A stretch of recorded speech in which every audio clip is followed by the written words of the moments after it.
Table spoon அளவு நல்லெண்ணெய் சேர்த்துக்கிறேன். வந்து சுடரிச்சு ஃபஸ்ட்டு வந்து பெரிய வெங்காயத்தை பார்த்திங்களா, அந்த வெங்காயத்தை சேர்த்துக்கிறேன். அளவு நீங்கள் பார்த்திங்க அப்படின்னா ஒரு பெரிய வெங்காயம் ஸ்லைஸாக கட் பண்ணது சேர்த்துச்சு. இதே வந்து நல்லா வந்து இந்த எண்ணெயில் வந்து வதக்கிக்க போகிறேன். கலரில் வந்தாலே போதும். அந்த ஃபஸ்ட் நான் வந்து இந்த வெங்காயத்தை வறுத்துக்கிறேன். வெங்காயமானது லைட்டாக கோல்டன் கலரில் வதங்கி வந்துச்சு. வச்சிருக்க பூண்டு ஸ்லைஸாக கட் பண்ணது 8 பல் பூண்டும், அதே மாதிரி இஞ்சி இந்த சைஸ் அளவு இஞ்சி அதையும் வந்து ஸ்லைஸாக கட் பண்ணது அதையும் இப்போ இதோடு சேர்த்துக்கிறேன். சேர்த்துச்சு இதையுமே இந்த எண்ணெயில் கொஞ்சம் நேரம் வதங்கி வரட்டும். வெங்காயம் இஞ்சி பூண்டு எல்லாம் வதங்கி வரமே பச்சை மிளகாய் 2 அதை ஏதோ சேர்த்துக்கிறேன். புதினா கொஞ்சம், கொத்தமல்லி கொஞ்சம், இது எல்லாத்தையும் இப்போ நான் இதோட சேர்த்துட்டேன்.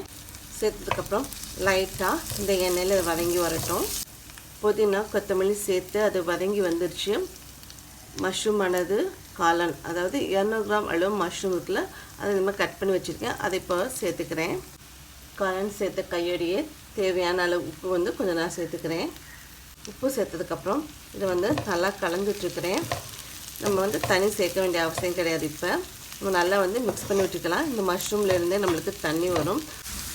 தண்ணி எதுவுமே நம்ம சேர்க்கல. அப்படி இருக்க பட்சத்தில் மஷ்ரூம்லேருந்து தண்ணி எப்படி வெளியே வருது பார்த்திங்களா, இந்த தண்ணியிலே இந்த மஷ்ரூம் ஆனது நம்மளுக்கு வெந்துடும். இடையில 2-3 தடவை நம்ம நல்லா மிக்ஸ் பண்ணி விட்டுக்கலாம். மஷ்ரூம் ஆனது நமக்கு நல்லா வந்து வெந்து வந்துடுச்சு.